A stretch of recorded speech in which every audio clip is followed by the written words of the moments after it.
Hello viewers. உலக அதிசயங்களை பற்றி நமக்கு தெரியும். நம்ம ஸ்கூலில் படிக்கும்போதே அதெல்லாம் நமக்கு சொல்லி கொடுத்துருக்காங்க. உங்களுக்கு ஈஃபில் டவரை பற்றி தெரியும். அது எங்கே இருக்குதுன்னா பாரிஸில் இருக்குது. அது உலக அதிசயங்களில் ஒன்றா கருதப்படுது. இது எதுக்காக கட்டினாங்க?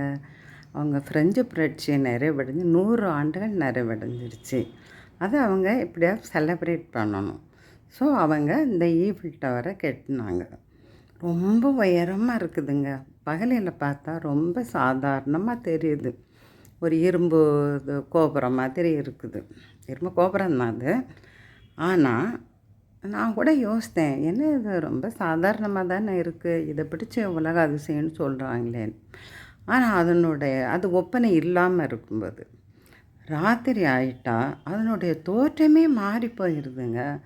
அப்படியே மின் விளக்குகளால் அவ்வளோ அலங்கரிச்சு, அப்படியே அவ்வளோ அழகு. அது எப்படி வார்த்தைகளால் சொல்கிறதுனே எனக்கு தெரியலை. அவ்வளோ அழகாக மிளிருது. அதுவும் படகுல நம்ம போய்கிட்டே அதை ரசித்து பார்க்கும்போது பார்க்க பார்க்க கண்களுக்கு விருந்தாகும். அதனால தான் அது உலக அதிசயங்களில் ஒன்று போல்.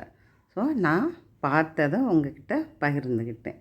பிடிச்சிருந்தா லைக் போடுங்க. வணக்கம். தமிழ் மகள் லலிதா.